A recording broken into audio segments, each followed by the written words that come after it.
Salam jumpa saudara-saudara, khususnya para mahasiswa. Terima kasih untuk waktu Anda mau menyaksikan video ajar ini dengan judul distribusi frekuensi.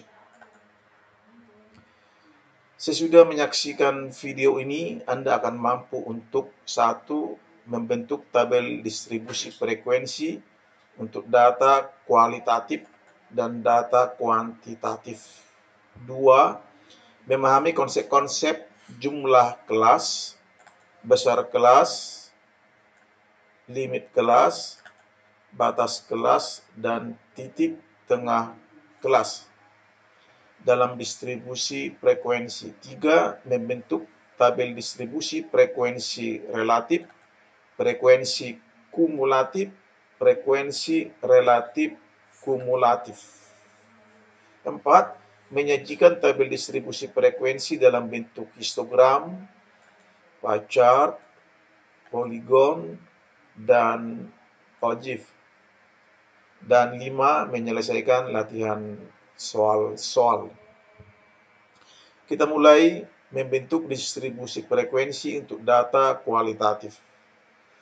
Untuk tujuan analisis statistik, data dapat diklasifikasikan sebagai data kualitatif dan data kuantitatif. Data kualitatif memakai label atau nama. Data kategorial memakai skala nominal. Data kategorial atau data kualitatif memakai skala nominal atau skala ordinal dalam pengukurannya, dan bentuknya bisa non-numerikal atau bentuk angka-angka atau bentuk numerik. Data kuantitatif berbentuk angka-angka yang menunjukkan berapa banyak, how much, atau how many. Data kuantitatif memakai skala interval atau skala rasio. Operasi aritmatika yang biasa dapat dipakaikan hanya kepada data kuantitatif. Jadi, komputasi statistik yang digunakan bagi data kuantitatif tidak selalu berlaku bagi data kualitatif atau data kategorial. Contoh, ada 30 mahasiswa sekolah bisnis diwawancarai mengenai program studi yang mereka pilih. Berikut menunjukkan jawaban mereka: menjawab manajemen dengan label M, menjawab akuntansi dengan label A, menjawab informatika dengan label E, dan menjawab lainnya dengan label O. Ini adalah jawaban-jawaban ke-30 mahasiswa dimaksud. Pertanyaan adalah, susun distribusi frekuensi dan bar chart. B. Susun distribusi frekuensi relatif dan pie chart. Frekuensi relatif untuk dibedakan dengan distribusi frekuensi absolut. Lalu kita menghitung, ya, dalam menyusun tabel distribusi frekuensi ini kita menghitung berapa orang mahasiswa yang menjawab manajemen. Dalam hal ini adalah 7 kali, jadi frekuensinya adalah 7. Menjawab prodi akuntansi sebanyak 8, menjawab informatika sebanyak 13, dan menjawab lainnya sebanyak 2. Tentu totalnya adalah 30. Demikian distribusi frekuensi, mudah untuk membentukannya bagi ke-30 mahasiswa dengan prodinya masing-masing. Selanjutnya kita dapat membuat grafik distribusi frekuensi ini, ya, dengan sumbu horizontal ini mengukurkan prodi yang mereka pilih, sedangkan sumbu vertikal ini mengukurkan frekuensi. Ya, banyaknya mahasiswa yang memilih manajemen, akuntansi, dan seterusnya. Dengan membuat bar seperti ini, ya, diagram seperti ini,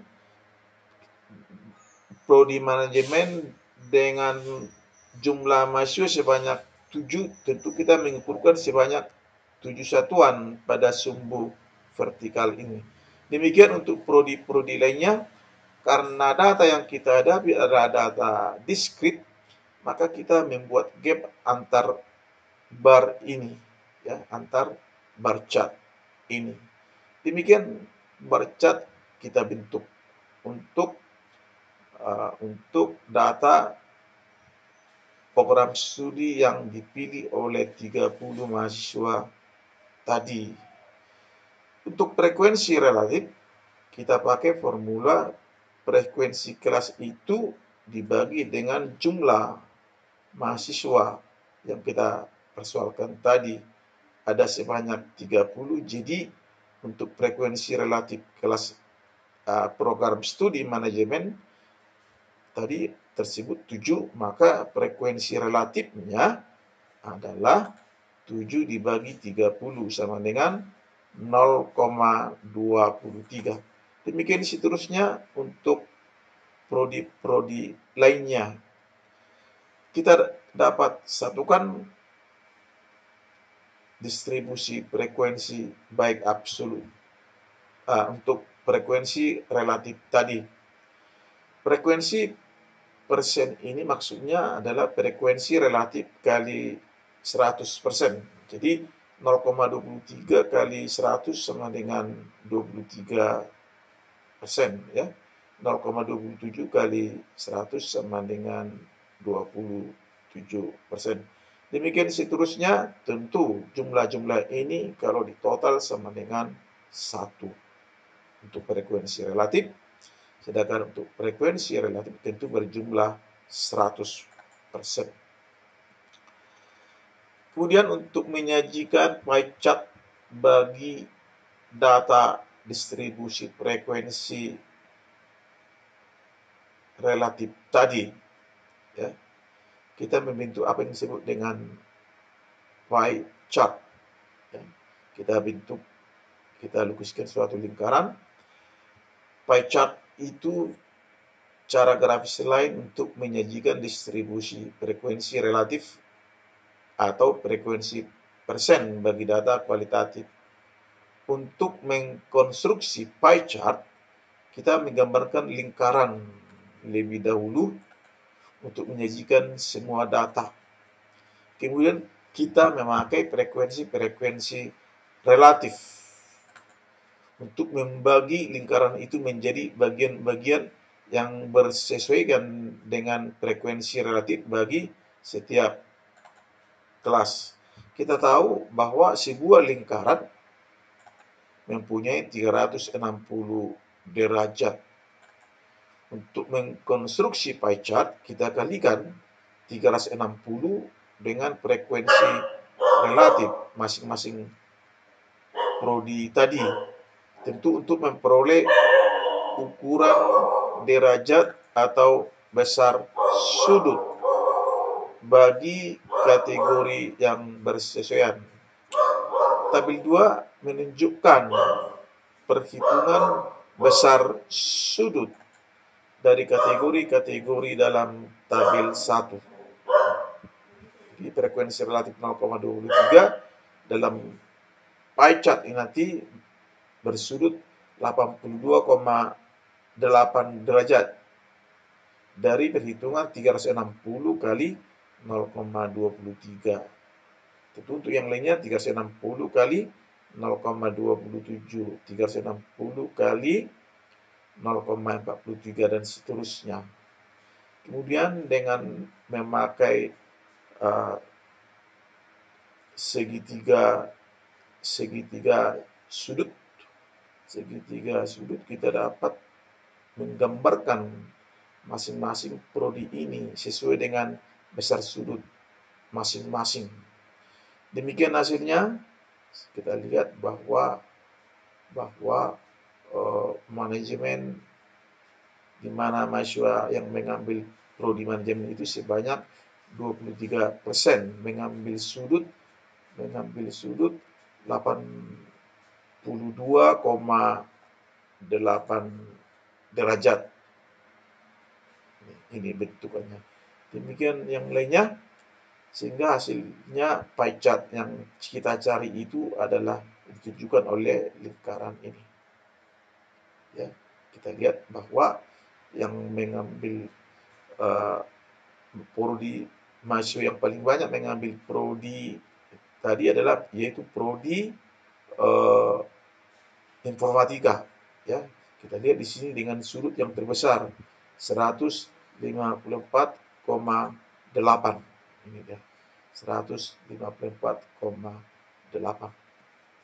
Demikian contoh untuk membentuk distribusi frekuensi untuk data kualitatif. Sebagai contoh kedua, Anda bisa mengerjakan soal ini.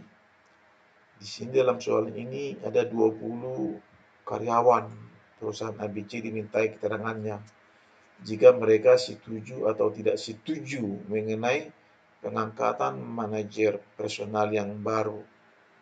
Ya, dengan menempuh cara-cara yang serupa dengan dalam contoh satu tadi, Anda bisa mengerjakan contoh dua ini. Sekarang kita membahas pembentukan distribusi frekuensi untuk data kuantitatif. Ya, ada hal-hal penting diperhatikan dalam membentuk distribusi frekuensi bagi data kuantitatif ini adalah satu, sebuah pengamatan harus termasuk ke dalam satu dan hanya satu kelas, yaitu kelas-kelas tidak boleh saling bertindih. Artinya sebuah pengamatan, sebuah skor atau sebuah angka hanya bisa dimasukkan ke dalam satu kelas saja. Ya, hanya bisa dimasukkan ke dalam satu kelas saja. Tidak boleh lebih dari satu. Hal demikian menyebabkan kelas-kelas yang saling bertindih atau overlapping classes. Dua, kelas-kelas biasanya dipilih begitu rupa sehingga besar kelas width adalah sama. Tiga, jumlah kelas sebaiknya lebih kecil dari 16 tetapi lebih besar daripada 5.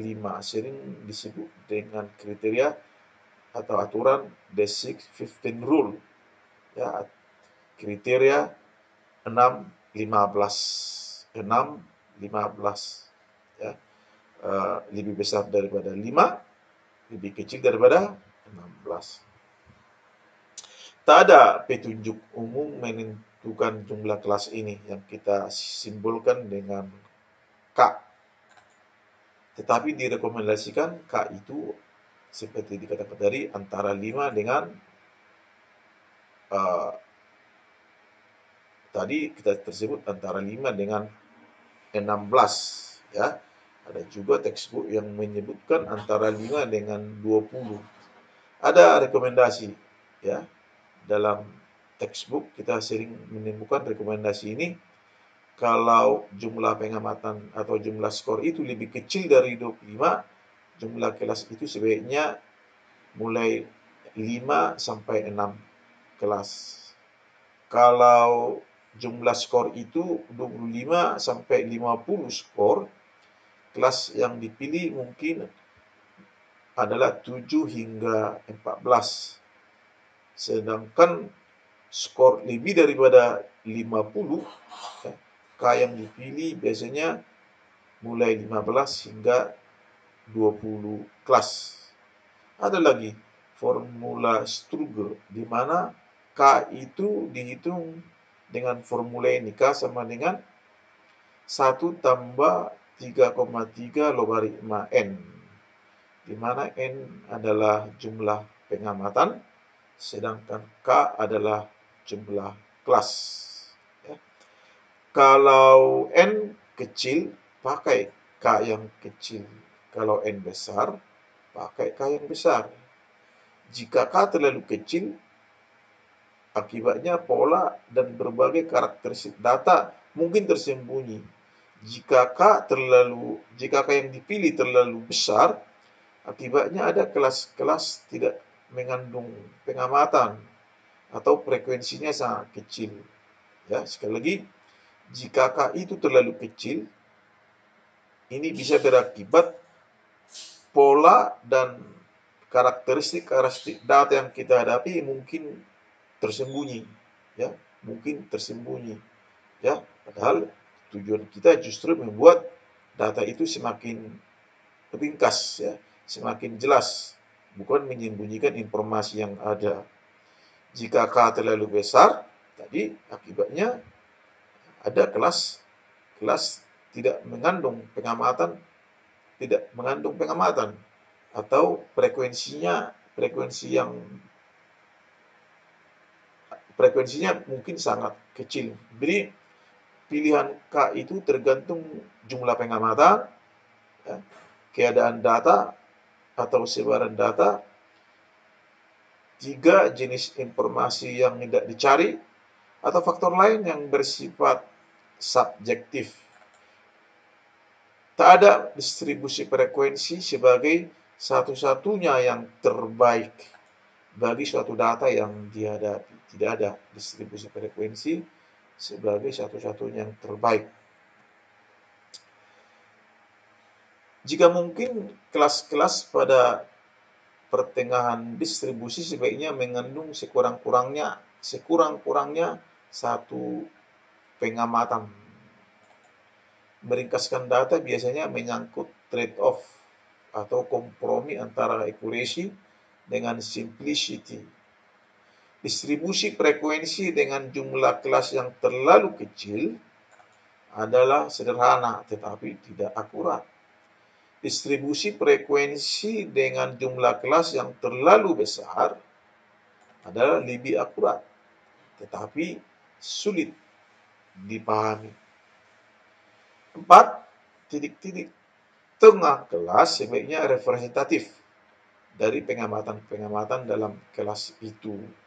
Idealnya, pengamatan-pengamatan sebaiknya terpencar merata di sekitar titik tengah kelas.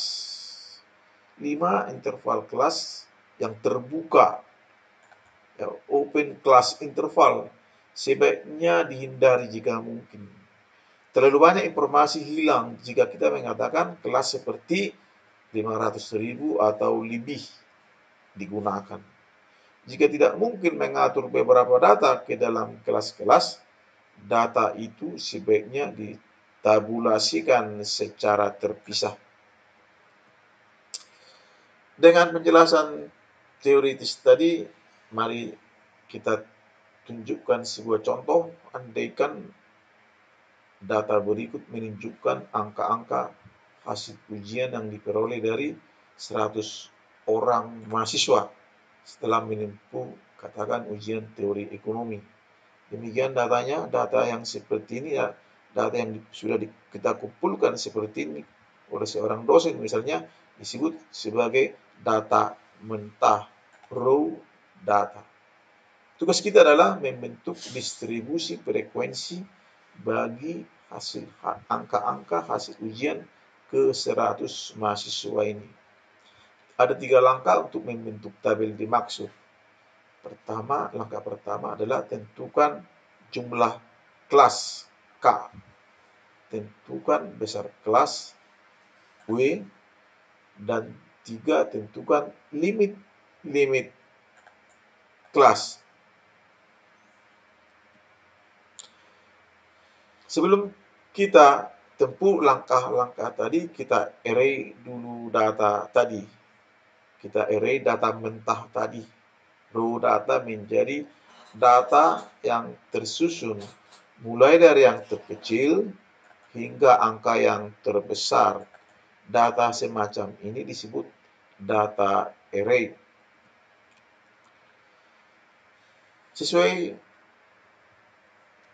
petunjuk tadi, mari kita tentukan jumlah kelas.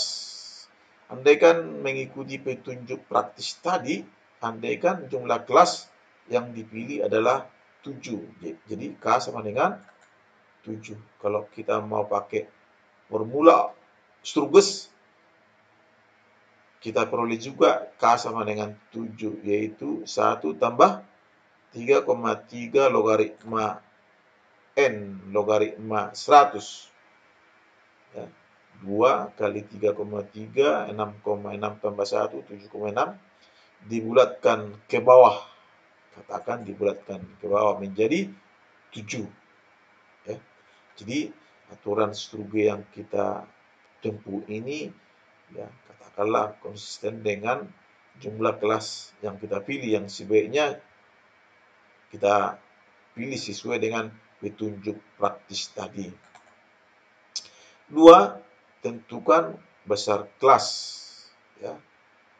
Rumus besar kelas adalah W sama dengan R per K.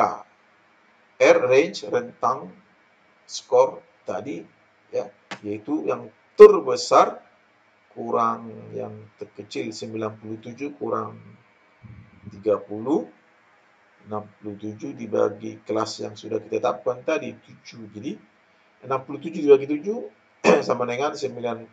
Mari kita bulatkan menjadi 10. Jadi W sama dengan 10 dibulatkan ke atas.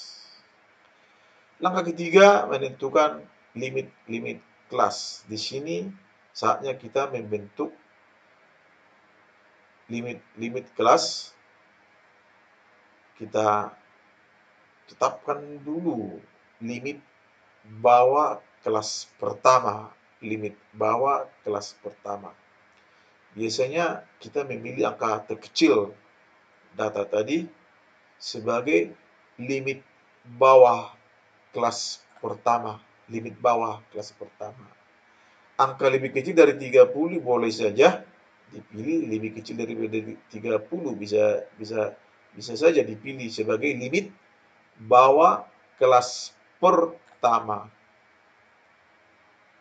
Tentu kita tidak akan pernah memilih limit bawah kelas pertama lebih daripada angka terkecil tadi, angka terkecil 30.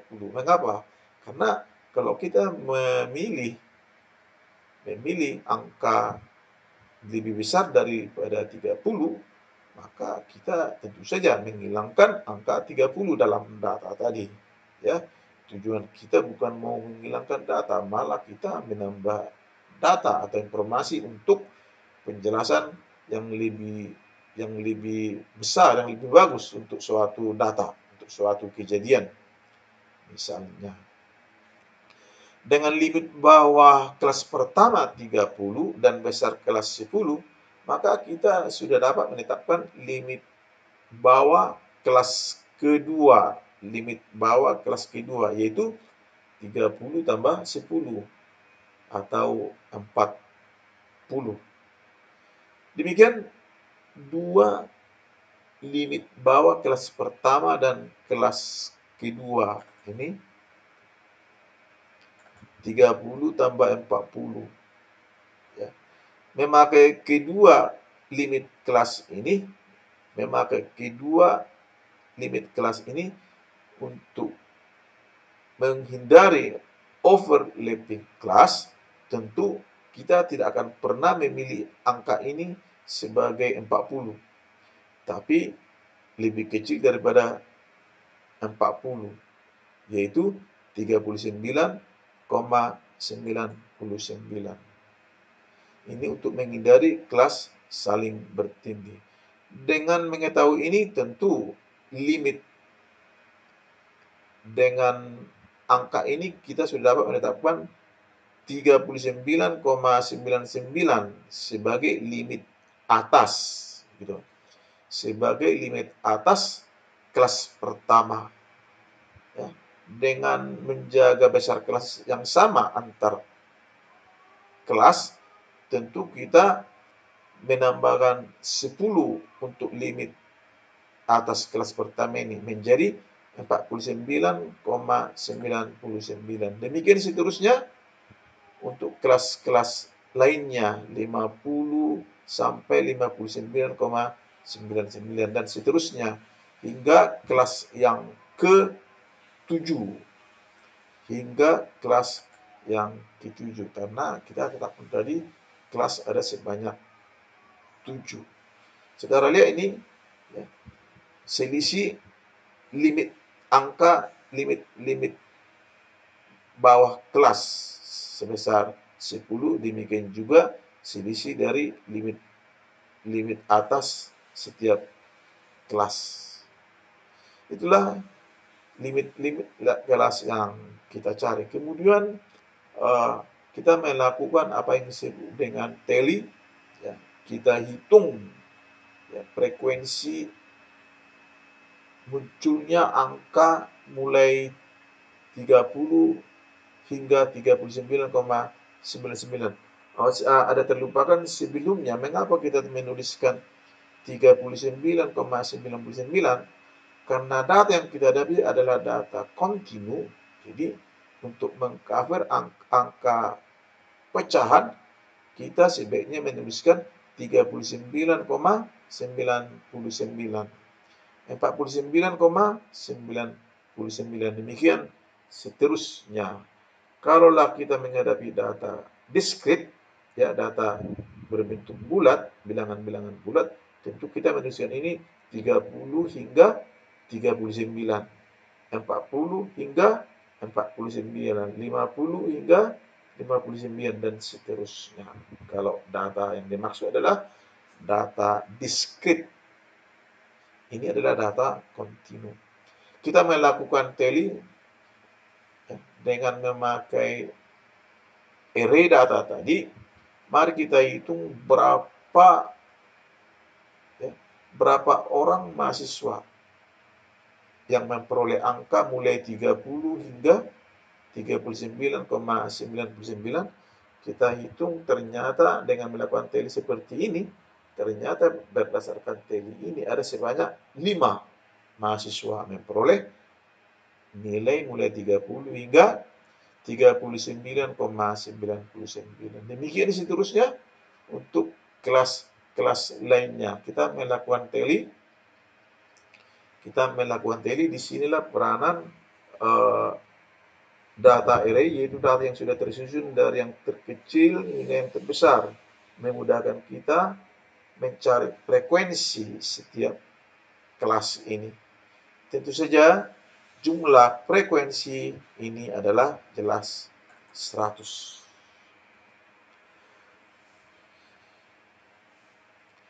Apa manfaat yang kita peroleh kalau kita sudah memperoleh tabel distribusi frekuensi semacam ini? Tentu kita dapat memperoleh banyak informasi dari tabel ini daripada memperolehnya langsung dari data mentah tadi. Ternyata bisa kita katakan ya, mahasiswa yang terbanyak memperoleh skor hasil ujian adalah dalam interval 60 hingga 69,99 daripada kelas-kelas yang lain. Ada 39 mahasiswa memperoleh nilai mulai 60 hingga 69,9. Mungkin kita tertarik ya, paling sedikit mahasiswa memperoleh nilai adalah memperoleh nilai mulai 30 hingga 39,99. Ada sebanyak 5 orang ya, ada sebanyak 5 mahasiswa. Selanjutnya terkait dengan distribusi frekuensi ya, tadi sudah kita sebut memang satu interval kelas dan limit kelas. Dalam bahasa Inggris disebut kelas limit. Kemudian batas kelas dengan bahasa Inggrisnya kelas boundaries, titik tengah kelas dan besar kelas. Beberapa istilah ini tadi sudah kita sebutkan seperti besar kelas dan interval kelas dan limit kelas. Mari kita lihat istilah-istilah ini memakai data kita tadi. Kita sudah memperoleh tabel distribusi frekuensi ini. Jadi sekali lagi, kelas pertama ini disebut limit kelas pertama. 30 adalah limit bawah kelas pertama. Ini limit atas kelas pertama. Ini ada limit bawah kelas kedua, limit atas kelas kedua. Ini adalah limit bawah kelas ke-7, ini limit atas kelas ke-7. Demikian pengertian limit kelas. Ya. Batas kelas adalah batas antara kelas pertama ini dengan kelas kedua ini. Kita dapat temukan dengan menjumlahkan 39,99 tambah 40,00 dibagi 2. Kita peroleh angka 29,995. Kita memperoleh angka 39,995. Jadi dengan angka ini kita dapat menuliskan bahwa batas kelas pertama adalah 29,995 hingga 39,995. Angka ini tentu kita peroleh dari penjumlahan limit bawah kelas pertama ini dengan limit atas kelas sebelumnya. Ya, dalam pikiran kita dapat bayangkan limit sebelum limit pertama ini, limit kelas pertama ini, yaitu tentu 10 sampai 29,99. Jadi limit batas bawah kelas pertama ini kita peroleh dari 29,99 tambah 30 dibagi 2, yaitu 29,995. Kemudian untuk kelas kedua ini, ya, tentu batas kelasnya adalah 39,99 sampai 49,995. Demikian seterusnya, kalau kita sudah memperoleh batas kelas pertama ini atau batas kelas kedua ini, selanjutnya kita sudah dapat menentukan batas-batas kelas lainnya dengan menambahkan angka besar kelas sebesar 10 pada setiap batas bawah kelas ini atau batas atas kelas ini.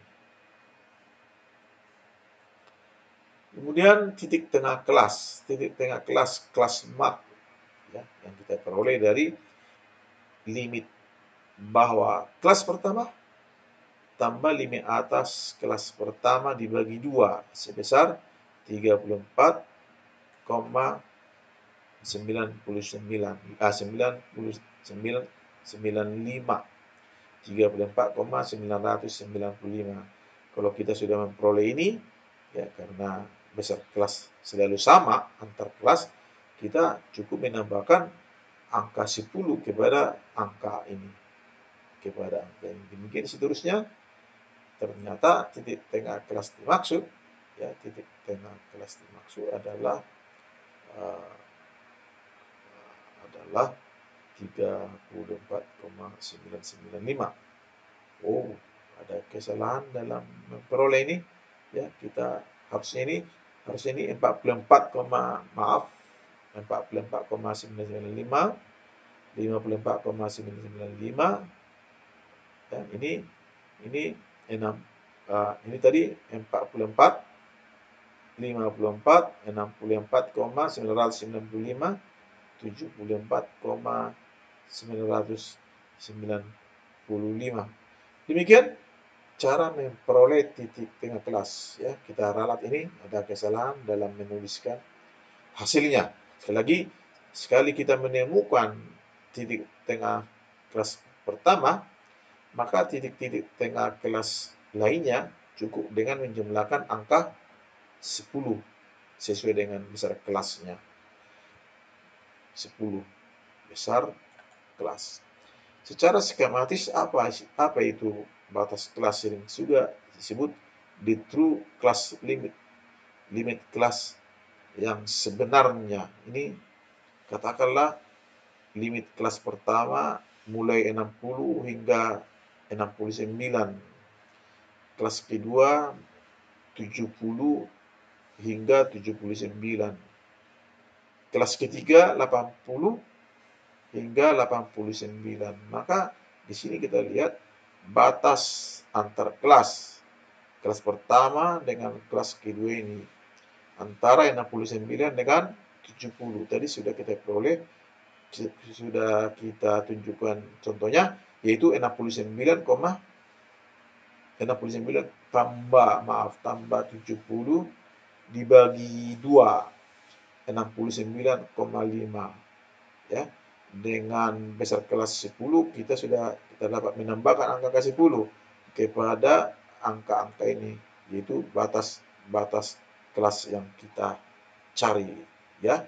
Itulah yang disebut dengan class boundaries, atau juga disebut the true class limits. The true class limits. Tadi frekuensi yang kita sebut tadi secara implisit disebut juga itu sebagai frekuensi absolut, ya. Kita melihat angka itu semata, ya.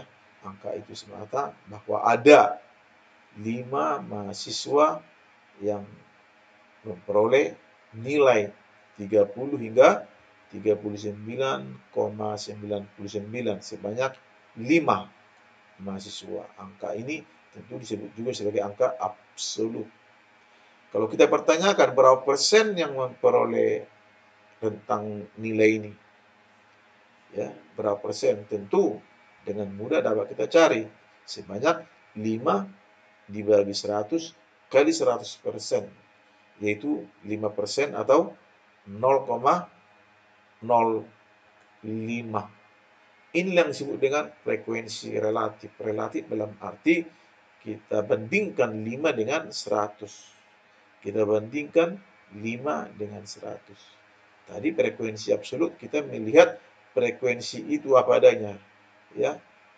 Tidak tanpa membandingkannya dengan angka lain. Jadi dia disebut sebagai frekuensi absolut untuk dibandingkan dengan frekuensi relatif. Angka 5 dinyatakan dalam berapa persen dari totalitasnya, yaitu 5% atau 0,05. Demikian seterusnya, 7 dibagi 100 kali 100%, 11 dibagi 100 kali 100%. Tentu jumlahnya adalah 1.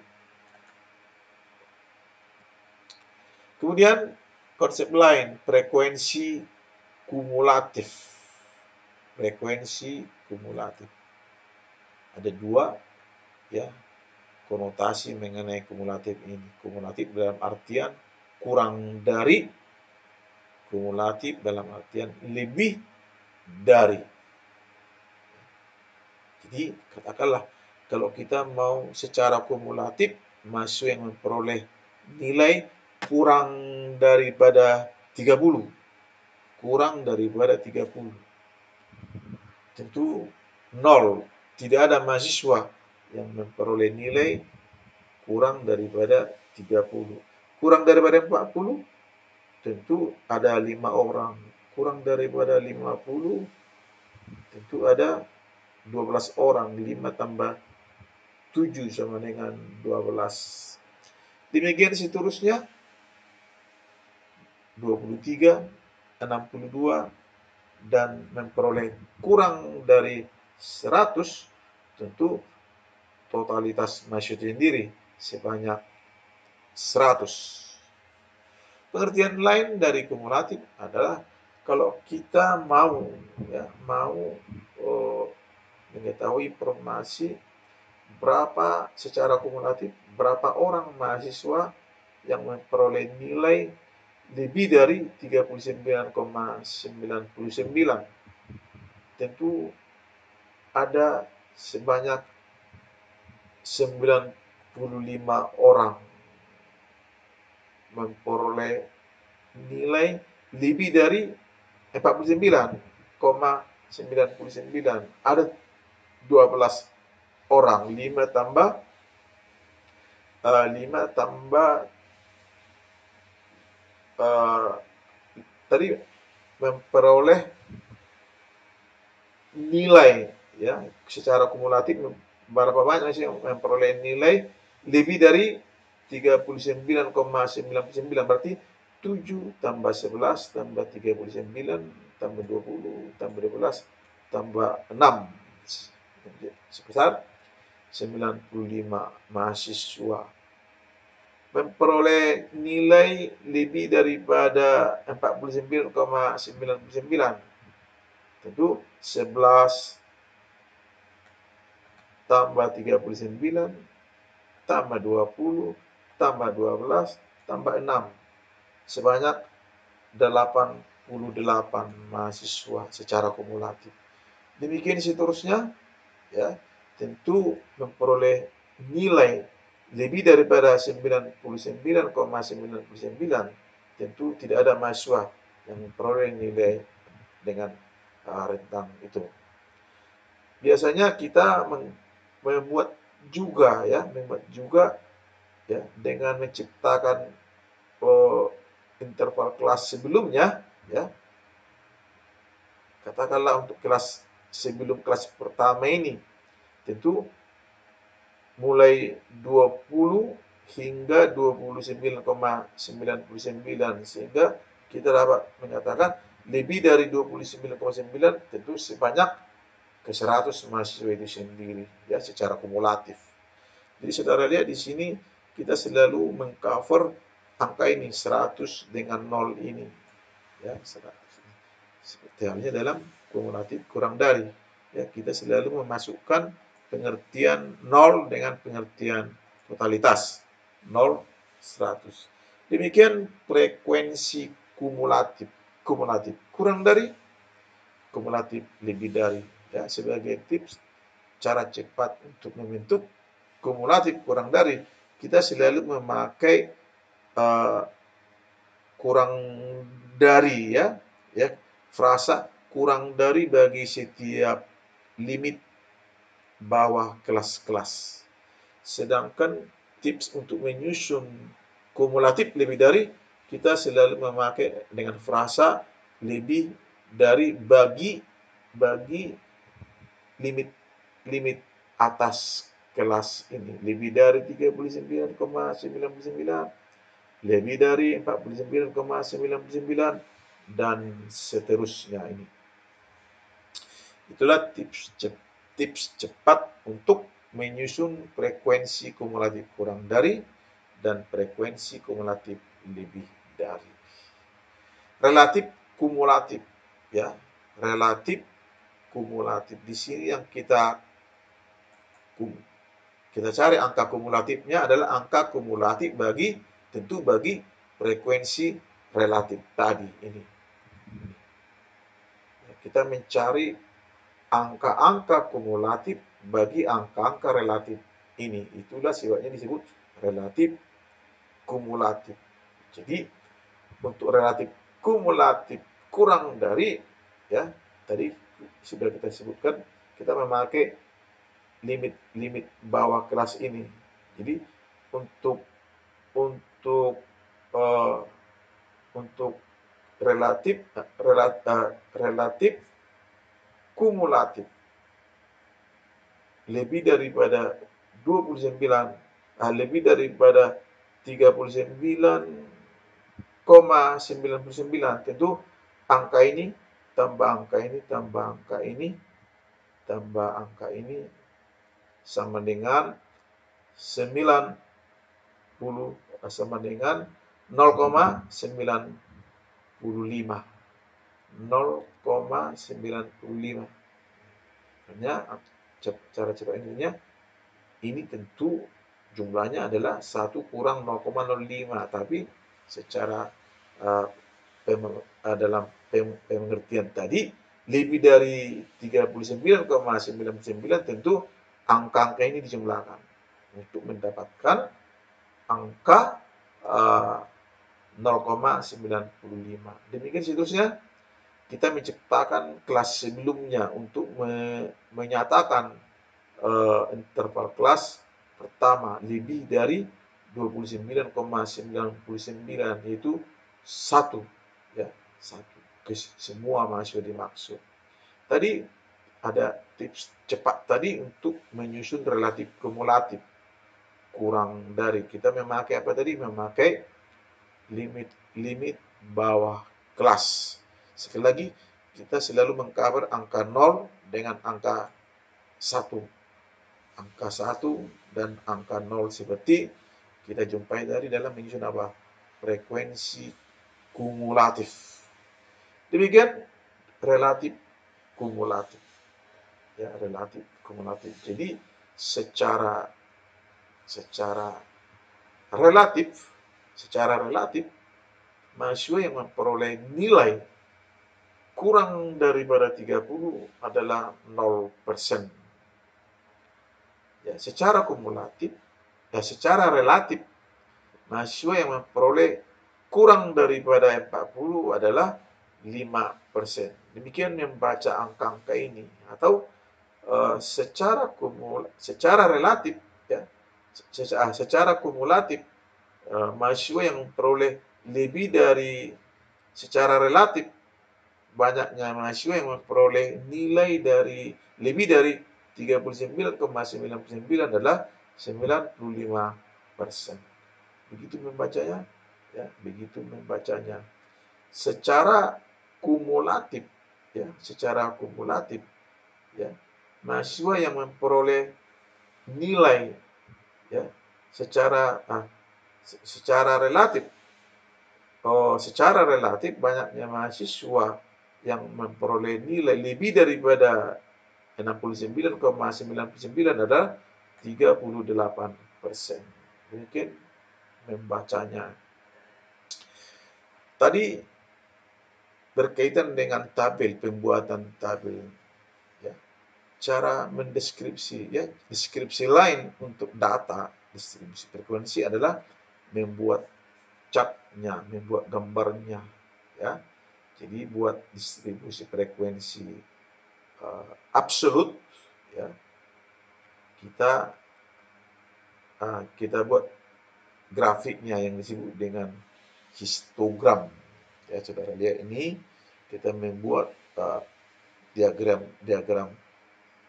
bar chart ini sesuai dengan frekuensi pada setiap limit kelas. Di sini kita ingat, dalam membuat histogram, sumbu horizontal ini mengukurkan batas kelas, bukan limit kelas. Tentu sumbu vertikalnya mengukurkan frekuensi absolut. Ya, demikian kita membuat diagram batang seperti ini sesuai dengan frekuensi masing-masing. Jadi batas kelas 29,99 hingga 39,99, ada frekuensinya ada 5. Demikian seterusnya, ya, tidak ada gap, tidak ada celah antar bar dimaksud ini. Ini menandakan bahwa data yang kita dapat itu adalah data kontinu, bukan data diskrit. Kalau datanya diskrit, ada gap, ada celah antar bar yang kita lukiskan. Apa yang disebut dengan poligon frekuensi, cara grafik lain yaitu menghubungkan titik-titik tengah kelas diagram ini. Ya, kalau kita membuat titik tengah di sini,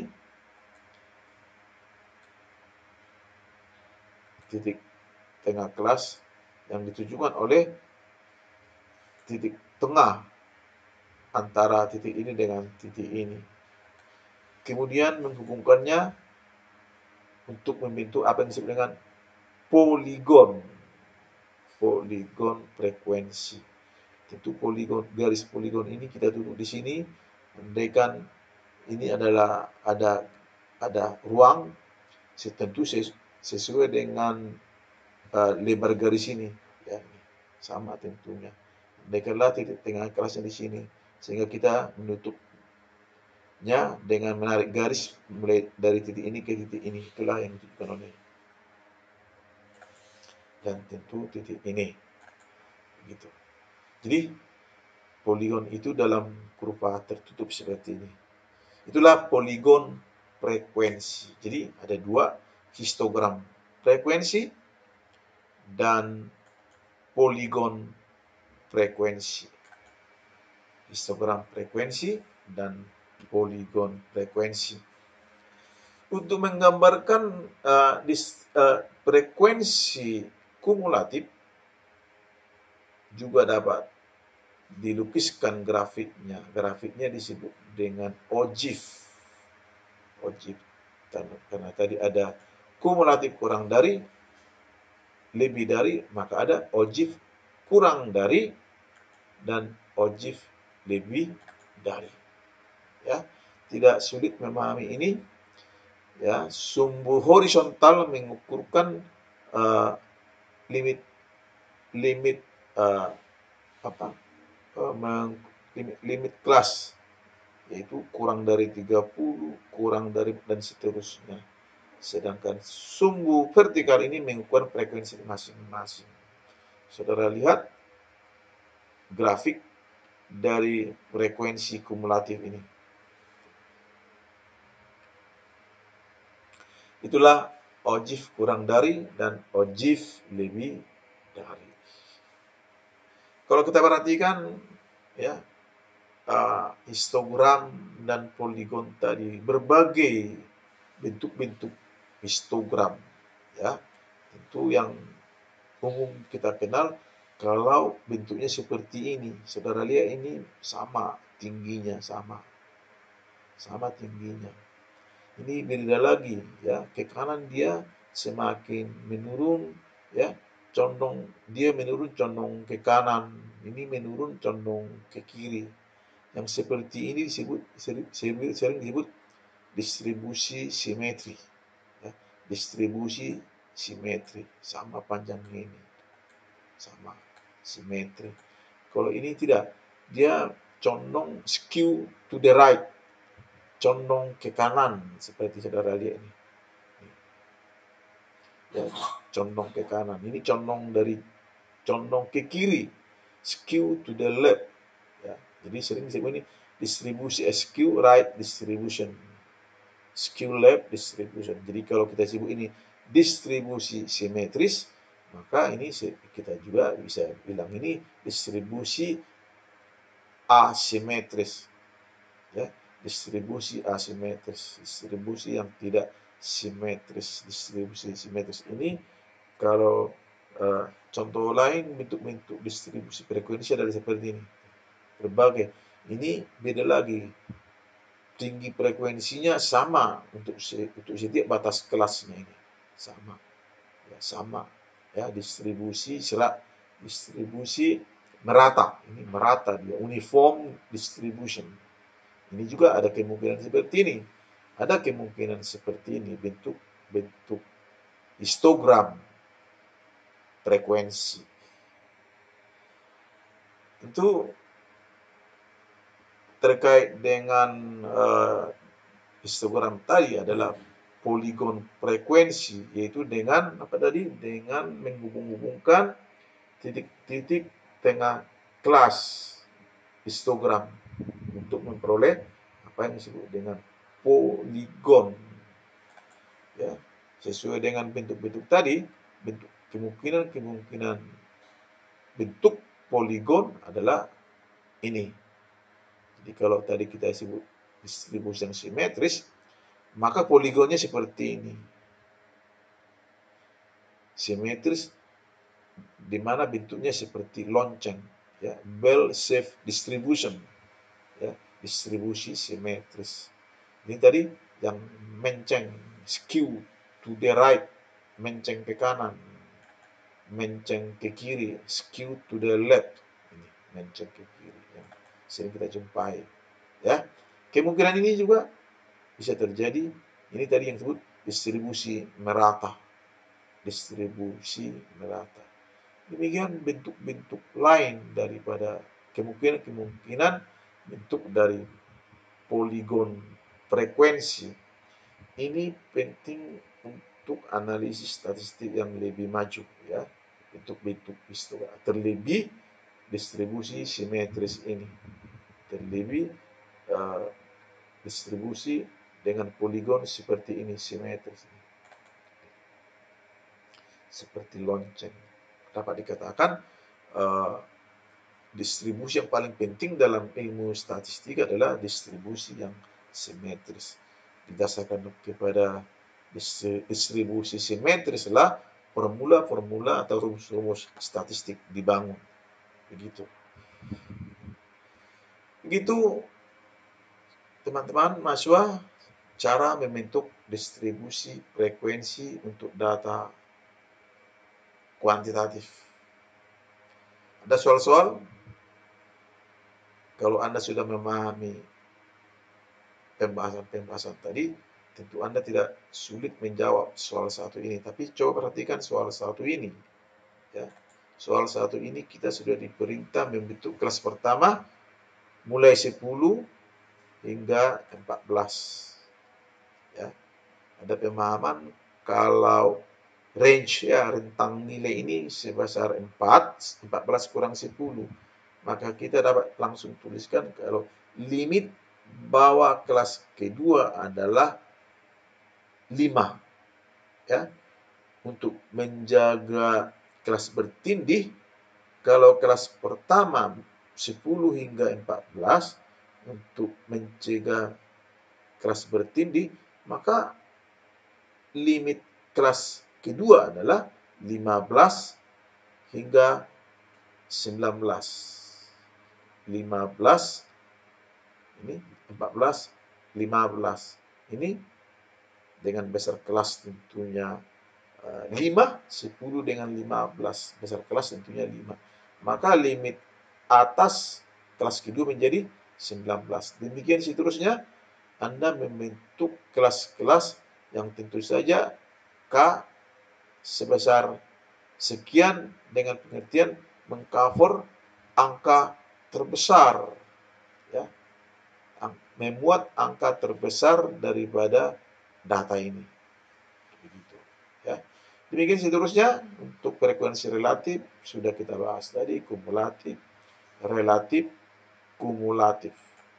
Ya, di sini ingat untuk membentuk histogram dan membentuk poligon, sumbu horizontal mengukurkan apa tadi? Mengukurkan batas kelas, sedangkan sumbu vertikal mengukurkan frekuensi, frekuensi absolut atau frekuensi relatif. Itulah soal satu.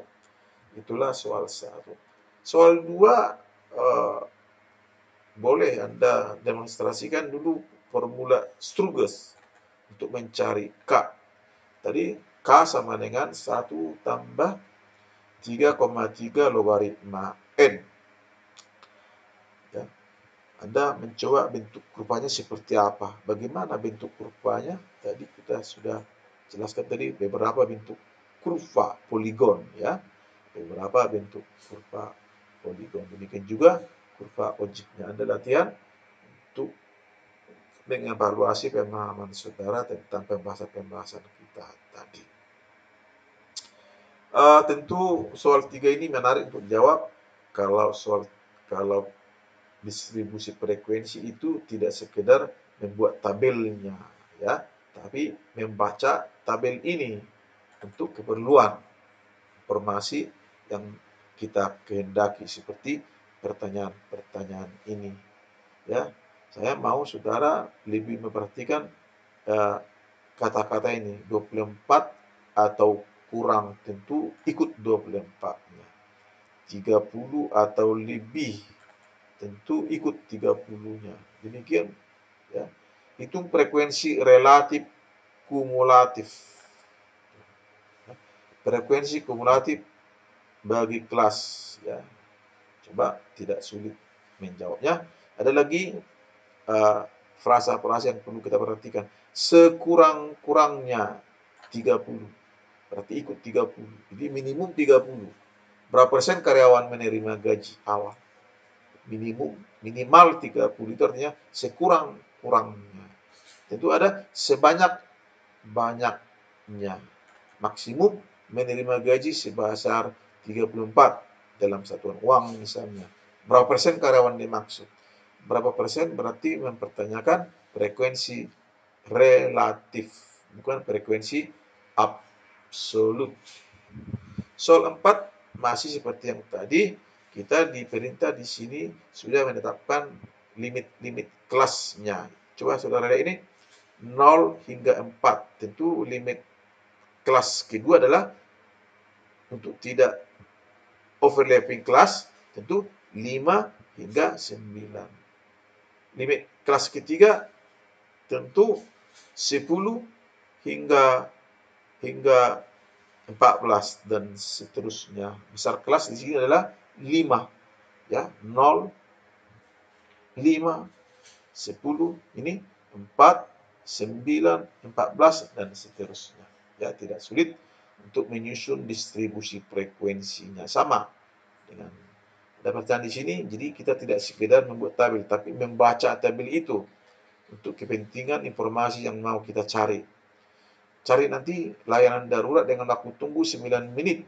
9 menit atau kurang. 9 menit atau kurang. Tentu ikut angka 9-nya.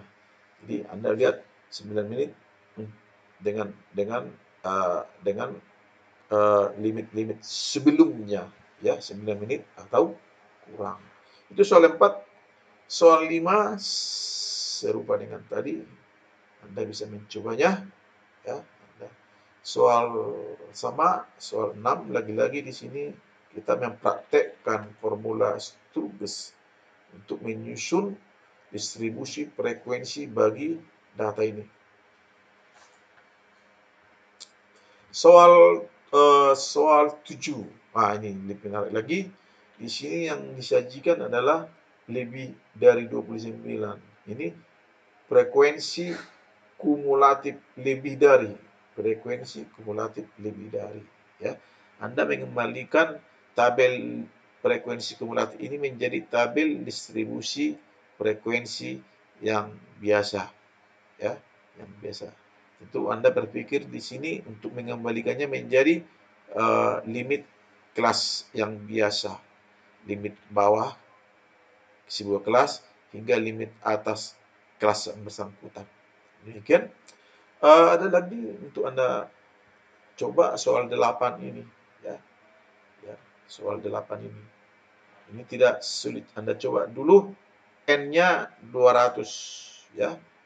Di sini hasilnya range-nya ini angka terkecil 17,3, angka terbesar 42,7. Jadi dari angka ini sudah jelas range-nya berapa. Ya, kalau dapat range tentu kita bisa memperoleh besar kelas. W sama dengan R per K, ya, R per K.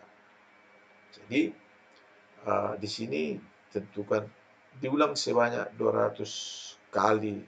Tentu kalau Anda mau menetapkan limit bawah kelas pertama, tentu Anda tetap langsung memilih angka ini sebagai limit bawah kelas pertama. Dengan W yang sudah kita ketahui, maka tentu kita bisa membentuk kelas-kelas di mana kelas terakhir tentu bisa memuat angka terbesar ini, 42,7 detik. Ya. Soal 9, ya. Ini ya, tidak sulit menjawab ini. Kerjakan soal A untuk 15 kelas, ya. Bentuk tabel distribusi frekuensi ke dalam 12 kelas. Jadi K-nya sama dengan 12, ya. Tentukan ini vocabulary yang harus kita tahu, ya, dalam membentuk distribusi frekuensi. Apa itu? Vocabulary: limit kelas, batas kelas, titik tengah kelas, besar kelas, dan jumlah kelas tentunya. K. Ya. Ini juga soal menarik untuk dijawab ini. Ini yang diketahui adalah titik tengah kelas. Ya, tadi sudah kita terangkan apa itu titik tengah kelas. Misalnya untuk kelas pertama, titik tengah kelas itu adalah limit bawah kelas pertama tambah limit atas kelas pertama dibagi 2. Ini. Katakanlah hasilnya 48, 58 dan seterusnya. Dengan formula tadi, ya, formula tadi limit bawah tambah limit atas suatu kelas dibagi 2, maka kita tentu dapat menyusun limit kelas daripada soal ini. Silakan Anda coba soal 10 ini. Demikian teman-teman untuk detail materi, untuk pendalaman materi yang kita bahas tadi, ada beberapa buku yang kita pakai ya. Ini bisa menjadi referensi saudara untuk belajar statistika mulai dari level pengantar hingga level yang lebih advance ya. Bisa Anda baca ini, Anda refer buku-buku ini. Demikian saudara-saudara, khususnya para mahasiswa, terima kasih Anda sudah menyaksikan video ajar ini. Saya mengharapkan jangan lupa like, komen, subscribe dan share video ajar ini kepada teman-teman kita. Terima kasih, sampai jumpa.